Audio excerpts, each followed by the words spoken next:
नमस्कार, शीतल रेसिपी मराठीमध्ये तुमचं स्वागत आहे। तर आज आपण कोथिंबीरीची भाजी कशी करायची ते पाहणार आहोत। इथं मी कोथिंबीरीची एक गड्डी घेतली, स्वच्छ धुवून घेतलेली आहे, चिरून घेतलेली आहे। स्वच्छ धुवून घ्यायची। त्यासाठी साहित्य पाहूया। डाळीचं पीठ लागेल, मोहरी लागेल, हळद लागेल आपल्याला, लाल तिखट घेतले 2 चमचे, लसूण ठेचलेला लसूण घेतलेला आहे 5 ते 6 पाकळ्या घेतल्या ठेचून, जिरं लागेल आणि चवीनुसार मीठ। डाळीचं पीठ आपल्याला मावेल तसं भाजीमध्ये घालून आपल्याला भाजी करायची आहे। तर आता आपण लवकर रेसिपीला सुरुवात करूया। आता तुम्ही इथं पाहू शकता, मी कढई घेतली, कढईमध्ये तेल घालून घेतले।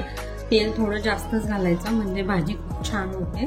तर आता आपण तेल गरम करून घेऊया। आता आपण त्याच्यामध्ये मोहरी घालून घेऊ। मोहरी छान तडतडली की आपल्याला जिरं घालायचंय। आता इथं आपण जिरं घालूया, 1-2 मिनिटं परतू।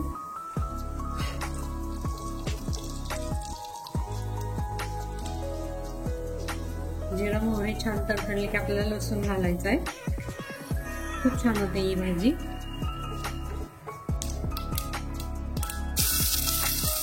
खूप छान टेस्ट लागते बघा लसूण टाकला की। आता 1-2 मिनिटं परतूया, छान परतून घेऊया।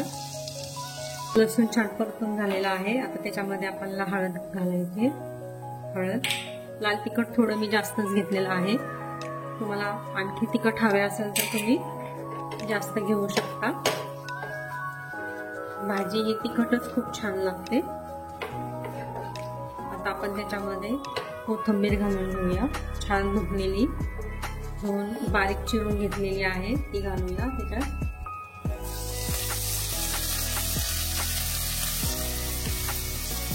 आपण परतून घेऊया।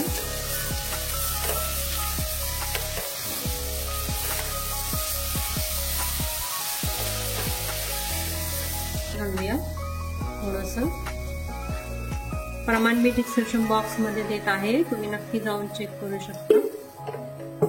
आपण पाणी टाकून छान मिक्स करून घ्यायचंय। आता आपण त्याच्यामध्ये चवीनुसार मीठ घालूया, चवीनुसार मीठ।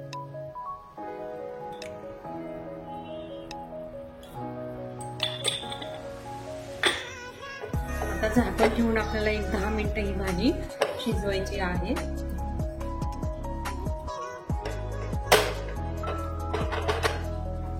झाकण ठेवून आणि 5-10 मिनिटं आपण मस्त शिजू देणार आहे। वाट पाहू आपण आता भाजी शिजेल ती। तरी आता आपण पाहूया भाजी शिजली का। हा मस्त। आता आपण त्याच्यामध्ये डाळीचं पीठ घालूया, लागेल तसं आपल्याला डाळीचं पीठ घालायचंय, जास्त घालायचं नाही। आणि हे लगेच हलवायचं टाकल्यावर, म्हणजे जेणेकरून त्याच्या गुठळ्या होणार नाही। आता हे लगेच हलवून घेऊ,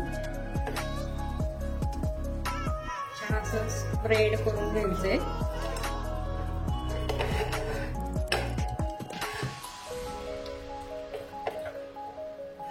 अजून लागेल आपल्याला, पोकळी झाली पाहिजे भाजी आपली छान।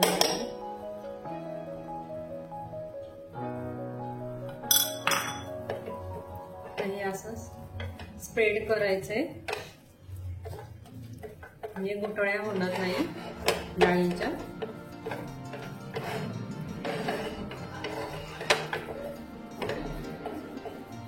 छान प्रेस करून घ्यायचंय।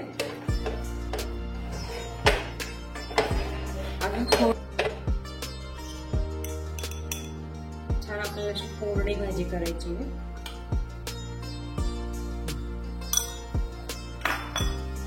आता हे मिक्स करून घेऊया, 1-2 मिनिटं आपण परतून घेऊ छानपैकी। सगळं पीठ आपण असं छान स्प्रेड करून घेतलेलं आहे। आता अजून 10 मिनिटं आपल्याला अशी भाजी शिजवून घ्यायची आहे, झाकण ठेवून। 10 मिनिटं आपण वाट पाहूया। आता आपण झाली का पाहूया भाजी। वा, मस्त वास येतोय। आता आपण चेक करूया। आपल्याला एक 5-10 मिनिटं आपल्याला अजून ठेवायला लागेल, जेणेकरून छान मोकळी होईल भाजी। पाहू शकता इथे छान झालेली आहे, खूप छान वास येतोय। एक 5 मिनिटं आपण अजून झाकण ठेवूया।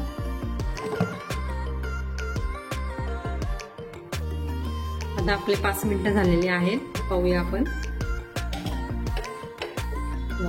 छान झाली बघा आपली भाजी, ही मस्त झाली। डाळीचं पीठ पण छान प्रकारे शिजलेलं आहे। आता आपण काढून घेऊया। तर इथं पाहू शकताय तुम्ही, मी इथं काढून घेतलेली आहे। खूप छान झालेली आहे भाजी, खूप छान वास येतो, छान मोकळी पण झालेली आहे। काय करायचं, 10-15 मिनिटं आपण शिजवून ठेवलं ना, तर तसंच झाकून ठेवायचं एक 10 मिनिटं, तर ती छान अशी मोकळी होते। पाहू शकताय खूप छान अशी मोकळी झालेली आहे। कुठंच असे हे होऊ शकता तुम्ही इथे, खूप छान अशी मोकळी आपली कोथिंबीरीची भाजी रेडी झालेली आहे। तर रेसिपी आवडल्या असल्यास लाईक करा, शेअर करा, सबस्क्राईब करा। पण तुम्ही शेवटपर्यंत नक्की बघा। धन्यवाद।